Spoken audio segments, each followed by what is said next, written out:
Alright guys, so today's video is for pretty much anybody out there who has a spine. So that probably means you, right? So when you live in today's modern society, you do a lot of standing and sitting, right? This sagittal plane work where your spine is pretty much in the same position. There's not much twisting, there's not much rotation. And really, that is what's required to kind of keep your thoracic spine healthy, okay? And when you don't have that, there's all these cascading effects that come from that thoracic spine not being able to rotate, so all of it goes to your lumbar spine. So you get back pain, you get hip problems, you get knee problems, all the way up and down the kinetic chain when you don't have a healthy spine. So a lot of times in rope flow communities and my coaching sessions, we talk a lot about the elements of spinal rotation, right? Contralateral movement and all these things. And sometimes I think maybe I talk over some people's heads, but I think all of you understand, or you should understand, the importance of your spinal health for your overall physical health, because every movement that you make with your body comes through your spine, from your brain sending electrical signals down your spine to these digits here to every part of your body, right? So when your spine is not happy, you're not happy. They say happy wife, happy life, and I mean, I'm sure that's true, but I know one thing for sure is true: happy spine is happy life. You see, most people don't seem to realize this, but spinal rotation is actually our body's forgotten fountain of youth. It's how we stay pain-free, fluid, strong, and resilient in a world that increasingly wants us to move less, sit more, and let's face it, age much faster. So what we're going to do today is talk about some of the rotational elements that is rope flow's superpower. And even if you don't have a rope, because we're going to start out without using a rope at all, I'm going to show you some movements that you can do just at home that will help you to unleash like your spinal power, unleash the core control of that spine. So let's get started, okay? Towards the end of this video, for those of you who are rope flow enthusiasts, I'll share some rope flow specific drills that I like to use that really open up that spinal cavity and give you better control of those muscles that support your spine, which is basically your whole trunk and your hips. Your core, your butt, your hips, your trunk, all this stuff is how your spine stays where it's supposed to stay and get you where you're supposed to go. So we're going to start out with what I call a square stance here, where your feet are together, on the same plane in front of you, toes at the same distance to not a split stance right now. And I want you to just get yourself relaxed, okay? Have a nice brace core, almost as if someone's trying to poke you in the belly. You don't want to have it hurt, right? I don't want you to crunch down your core. I just want to have a nice brace core, and I want you to start some what I call horizontal spinal rotation. So you're not really moving your hip too much, a little tiny bit, but I want you to just go really to your end point, to your lockout point of your spine there, and wherever that is. I don't want you to go I just want you to go gently and find that end point, and just a gentle challenge to it. That's all you need, okay, for this move right here. It's just a warm-up movement, but it's really good, especially when you are more sedentary, right? The more that you sit and the less that you actually exercise and move around, this movement here with control and without having much momentum, I want you to just rotate that side back and forth. Maintaining that control in your core. Right now, the next step we're going to do is we're going to add a little element of this weight shifting side to side, okay? And as we do that, we're going to start to dip our shoulders down on each side. So if the side is facing you, I'm going to come down on my shoulder here, I'm going to dip it, and then as it comes around to the other side, I'm going to dip the other shoulder, right? And each time I do that, you'll see that my head is kind of going around over each opposite foot. It's sort of head over foot principle, like in David Weck's method. There's this head over foot principle, and that's where your weight should shift. And I'll show you from the front here. When I'm doing this here, you'll see that I'm kind of driving each shoulder from the core, right? And I'm letting it, every time I do that low shoulder, I'm twisting so that you see this shoulder's low comes forward, this shoulder goes high, comes backwards, and then I alternate that from here. And you'll see that there's a certain rhythm you can get into. And this is all without the rope, right? We're not even going to touch the rope right now. We just wanted to show you some ways to improve your spinal health without having to go to anybody's gym.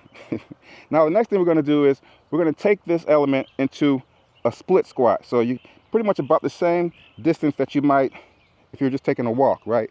Not like a lunge, more like just a gentle separation of feet, what I call a split stance here, okay? So now, from this position, we're going to do the same thing. We're going to start with our just horizontal shoulder rotation, and you'll notice that there's a little bit of a difference, right? Now your hip is in a different position, so you have a different feel there, but it's a good place to start. Now, we're going to start with some underhand, technically under shoulder, I guess, rotations, right? We're going to dip that shoulder that's the opposite of your front foot. We're going to dip it down in the back, and we're going to bring it up as we come towards the front foot. And as we bring that shoulder up, naturally that other shoulder opposite it goes down, and we're going to shift our weight towards this back foot here as we bring this shoulder up, right? We're going to just do that, right? Down, up, down, up, down, up, down, up. And as you're doing that, keep control of your core, right? And then start smoothing it out. Start trying to not have the pause there. Just go down, up, down, up. And all this is going to do is the more that you get your shoulders up and back, the more that you rotate that spine around its axis, keeping your weight on that front foot. Back foot is a kickstand. Now we're going to do the same thing. We're going to reverse it into overhand. So with overhand, this shoulder closest to you and that shoulder opposite your lead foot is going to come up. And as it gets to the lead foot, it's going to come down, right? And then you're going to rotate that shoulder, opposite shoulder high, as you come back on your weight to the back foot, and this shoulder is high. And so you're going to do that same thing. Down, down, down, down. So the vertical element is sort of a pro tip when you get to rope flow. But if you're not doing rope flow, if you want the spinal rotation for just the sake of spinal rotation, you don't have to do as much of a vertical element. You can just kind of come across and back, just shifting your weight there. It's a lot easier. And as you get into it, as you kind of make it so that it's smoother, you can kind of elevate the shoulder higher and higher and higher shoulder each time, right? Shifting that weight, elevate that shoulder, trying to get the shoulder. The higher the shoulder goes, the more that stretch you feel in your side body, the more spinal rotation is going on. Now I'll show you this from the front, right? So if we're looking from the front view, it's this high shoulder here, high shoulder as I come back, high shoulder here, high shoulder as I come back, high shoulder here. Now, this is really gonna light up your spine and light up your brain like a Christmas tree once you start doing these rotational elements. So now, for those of you who are the rope flow folks, and we've got a rope, I'm gonna share with you how you do this movement with a rope, right? And why it's relevant. So we'll start out with some overhands, and we'll just get a regular. I'll give you an example of how sometimes I have students who say, yeah, I heard about this rope flow. It's supposed to be good for my spine, and I don't know. It doesn't feel like it's doing anything for my spine. And I'll say, let me take a look at your matador, or even just a figure eight. We're not going to say matador, figure eight. And they're just doing like this. Yeah, I'm doing figure eight, and that is a figure eight, right? But you really, I do have some rotation. It's hard to do without rotation at all. But you really have to take the opportunity to explore your rotational elements, right? And as you get a higher and lower shoulder, like we just taught you, you'll start to see much more rotation. And then if you get higher, and if you add the elbow to the rotation, you get even more rotation, right? So as that elbow goes high, it gives you the ability to get your shoulder even higher, even higher, even higher. And then when you got that split stance to the rotation, now you're getting into a whole spinal cornucopia of rotation, control, and breathing, and all these other things that go into it with the rope, right? And as long as you're putting your weight forward when you come with that opposite shoulder, you're even getting this element of contralateral walking, and rotation of spine that comes into play just from your regular locomotion.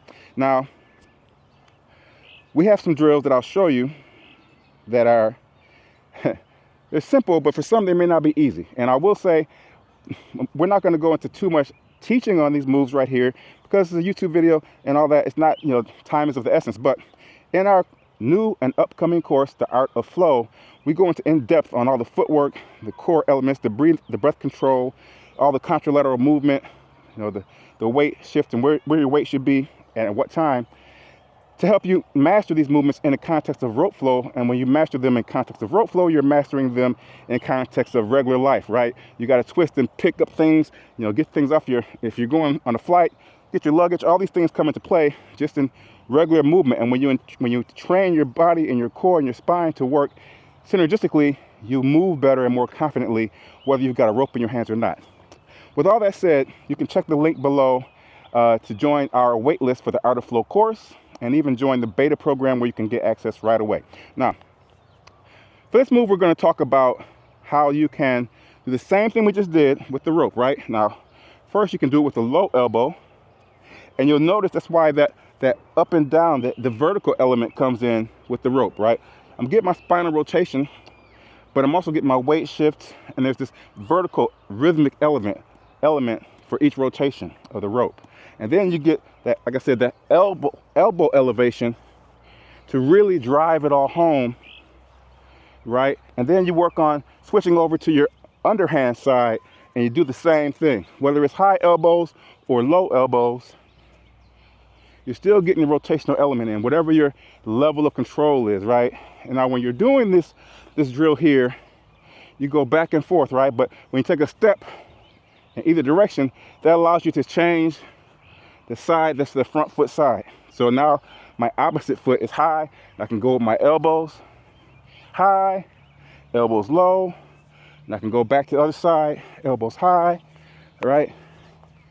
Elbows low. Now, the key here is, as you go, the speed element is not what I want you to work on, right? You can go faster in this movement, but the speed element introduces more momentum, and I want to introduce more control when you're working on this. So from a rope flow perspective, there is how I would approach it. As you learn how to do that simple figure eight, you can use it to really light up and improve your circulation, massage your organs internally, everything else, and also make your spine and your brain into your superhuman,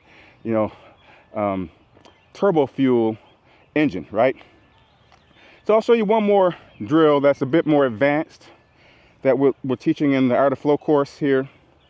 This drill is basically where you're going to have a contralateral move here, right?